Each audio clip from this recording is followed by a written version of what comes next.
Doctor Ikramul हक साहब की तरफ आता हूँ। माहिर माशियात हैं, यकीनन आप कैसे देखते हैं सर करप्शन को, मिसमैनेजमेंट को, नाअहली को, गवर्नेंस को? एक तरफ तो ये भी है, दूसरी तरफ ये बताइए सर कि ये जो सैलाब है ये जब उतरेगा, जो तबाहकारियाँ हो रही हैं जब उतरेगा, तो उसके बाद जो पाकिस्तान पे माशी दबाव ऑलरेडी है, बेरोज़गारी और उसके बाद महंगाई और ख़ास तौर पे जो गंदम और चीनी हम बाहर से मंगवा रहे हैं, क्या होगा सर? शुक्रिया डॉक्टर साहब। आज बहुत हम सब गिरफ्तार हैं कि एक तो इंसानी सतह के ऊपर जो हमारे लोगों के साथ ज्यादती हुई है, और ये ज्यादती हमारे अपने ही लोगों के हाथों हुई है, जिनको हमने इक़्तिदार दिया, जिससे तवक्कुआत थी कि वो हमारे लोगों की देखभाल करेंगे, जानो माल की हिफाजत करेंगे।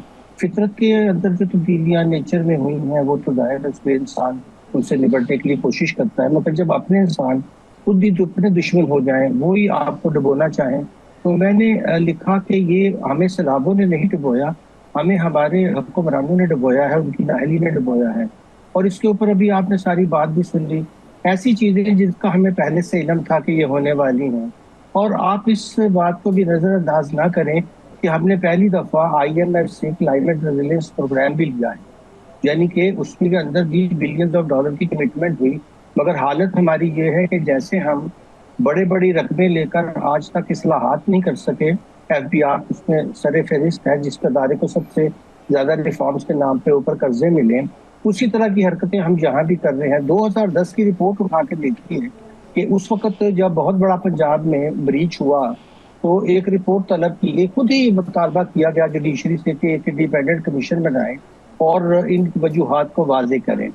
उन्होंने वजूहात वाजे की, बहुत वाजे लिखा कि महकमा इरिगेशन के कौन से करप्ट ऑफिसर नाम लेकर उनकी बारे में लिखा और कहा कि इनको तो अरेस्ट कीजिए, इनके खिलाफ क्रिमिनल केसेस बनाइए।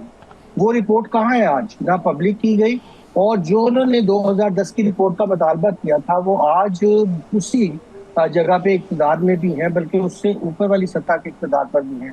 मुझे तो अफसोस होता है कि जब मैं उस रिपोर्ट को पढ़ता हूँ कि इतनी वाज़ेह तरीके से आपको एक ट्रिब्यूनल बता रहा है, एक मोहतरम जज जो है वो अब सुप्रीम कोर्ट में है, उस वक्त लाहौर हाई कोर्ट में थे, उनके जरा आप एनेक्शंस देखिए, उनकी आप एनालिसिस देखिए। मगर हैरत है कि हमारी इंतजामिया, हमारे जो साहिब इक़्तिदार लोग हैं, उन्होंने कसम खाई हुई है कि हमने अपने लोगों को मरवाना ही है, चाहे भूख से हो, चाहे वो सैलाब से हो, चाहे वो टैक्सों की भरमार से हो। हमने इस मुल्क को, जो दुनिया का 5th बड़ी पॉपुलेशन है, जिसको अल्लाह ताला ने हर किस्म के इंसानी और कुदरती वसाइल से माला माल कर रखा है, जिससे आज दुनिया की बड़ी ताकत होना चाहिए था, उसका हमने क्या हशर किया है। इसके ऊपर दर्जन से ज्यादा मज़ामीन दानिश साहब उर्दू में और अंग्रेजी में लिख चुका हूँ, और रोज इतना दिल गिरफ्तार होता हूँ कि उसका कोई असर ही नहीं है इन लोगों के ऊपर। अब देखिए, हमारे यही चीज कहीं और होती तो अभी तक हुकूमतों में आप समझे कि तब्दील हो चुकी होती। उनमें चले वो ख्याल नहीं है कि वो खुद रिजाइन करें, वैसे दूसरों को बड़े बड़े मशवरे देते थे कि आप इस चीज में नाकाम हुए हैं, ये हादसा हुआ है, आप इस्तीफा दीजिए, और खुद कह रहे हैं कि हमें तो दुनिया की जरूरत नहीं, हमने दुनिया का आज से बेहतरीन रेस्क्यू मिशन किसी ने देखा नहीं होगा। और भाई, आपने क्या रेस्क्यू मिशन करना था जब लोग बर्बाद हो गए, उनके मवेशी बह गए, उनकी जमीनें चली गई, उनकी फसलें खड़ी हुई चली गई।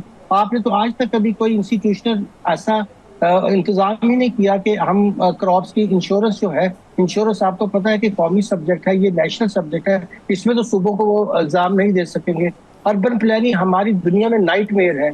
हमने शहरों को ऐसे तबाह किया है कि अब वहाँ पानी घुस जाता है तो बारिश का पानी नहीं निकलता है। किस किस चीज का रोना रहे डॉक्टर दानिश साहब? मेरा ख्याल है कि मैं समझता हूँ कि ये इस वक्त सबसे बड़ा इंसानी अलमिया जो हम पाकिस्तान में देख रहे हैं, वो ये जाहिर करता है कि अगर किसी मुल्क के हुक्मरान बदतरीन हो जाएं तो वो अपने लोगों के साथ ना सिर्फ इस तरह का सलूक करते हैं, बल्कि फिर फोटो सेशन करते हैं, फिर हमें इस बात का एहसास दिलाते हैं कि बस हम ही तो हैं जो आपके लिए काम कर रहे हैं। इस सूरत हाल में कौन है जो फोटो सेशन करवाता है? बजाय इसके कि वो काम करे, उसको इतनी फुर्सत होगी कि वो कैमरामैनों को साथ ले जाए और अपनी तस्वीरें बनवाए।